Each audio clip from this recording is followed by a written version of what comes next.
చిత్ర పరిశ్రమలో హీరోయిన్స్ చాలా ప్రత్యేకం. ఒక్క సినిమా క్లిక్ అయితే చాలు హీరోయిన్స్ రేంజ్ మారిపోతుంది. ఇంకా ఏదైనా ఒక మూవీలోని సాంగ్ కానీ పేరు కానీ బాగా అనిపిస్తే వాళ్ళని ఆ పేర్లతోనే పిలుస్తారు. అలా ఓ హీరోయిన్ ముద్దుగా ఓ సాంగ్ పేరుతో పిలుస్తుంటారు అభిమానులు.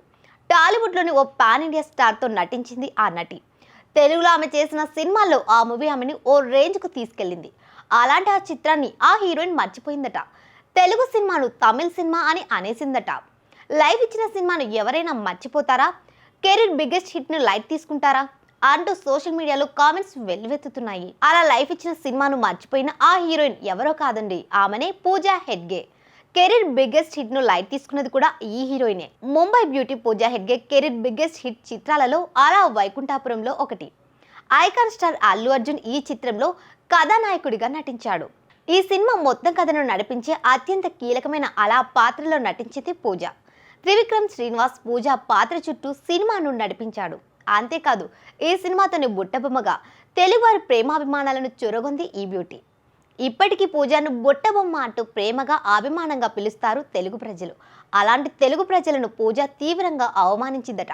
ఒక జాతీయ మీడియాతో పూజ ఈ వ్యాఖ్యలు చేసినట్లు తెలుస్తోంది. అలా వైకుంఠాపురంలో ఒక తమిళ సినిమాని వ్యాఖ్యానించింది ఈ భామ. అలా వైకుంఠాపురంలో నిజానికి తమిళ సినిమా, ఇది పాన్ ఇండియా సినిమా కాదు. కానీ ప్రజలు దీనిని హిందీలో చూశారు కాబట్టి పని బాగుంటే అది ప్రజలకు చేరుతుంది అని పూజా హెగ్డే చేసిన వ్యాఖ్యలు ఇప్పుడు సర్వత్రా చర్చనీయాంశంగా మారాయి. మంచి కంటెంట్, పనితనం ఉన్న సినిమాను ప్రజలకు చేరువవుతుందని పాజిటివ్గా వ్యాఖ్యానించిన పూజ మరి గుడ్డిగా ఒక తెలుగు సినిమాని తమిళ సినిమాని వ్యాఖ్యానించడాన్ని తెలుగు ప్రజలు జీర్ణించుకోలేకపోతున్నారు. ముఖ్యంగా icon star Allu Arjun fans Pooja వ్యాఖ్యలపై నెట్టింట విరుచుకుపడుతున్నారు.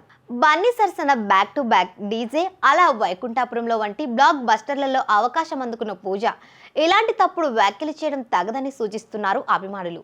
తెలుగు సినిమాకి ఇది ఘోర అవమానమేదని కూడా ఆవేదన చెందుతున్నారట. దక్షిణాది నిర్మాతలు, దర్శకులు, హీరోలు తాము నటించిన సినిమా భాష తెలియని హీరోయిన్లను ఎందుకు ప్రోత్సహిస్తారు అని చాలా మంది ప్రశ్నిస్తున్నారు. ఇలాంటి వారి కోసం కోట్లాది రూపాయలు ఖర్చు చేస్తున్నారని ఒకరు వ్యాఖ్యానిస్తున్నారు. ఒకవేళ పొరపాటున మాట్లాడి ఉండొచ్చని కొందరు అంటున్నారు. ఒక లైలా కోసం ముకుంద చిత్రాలతో టాలీవుడ్ పూజకు కథానాయికగా అవకాశం కల్పించింది. ఆ తర్వాత బ్యాక్ టు బ్యాక్ అగ్ర హీరోలు అవకాశం కల్పించారు. తన కోసం ఎంత చేసినా కానీ పూజ తెలుగు పరిశ్రమను మర్చిపోయిందని కూడా విమర్శిస్తున్నారు. ప్రస్తుతం సోషల్ మీడియాలో పూజా హెగ్డేపై ఓ రేంజ్లో ట్రోలింగ్ నడుస్తోంది. మరి ఈ ట్రోలింగ్ ఎంతవరకు వెళ్తుందో వేచి చూడాల్సిందే.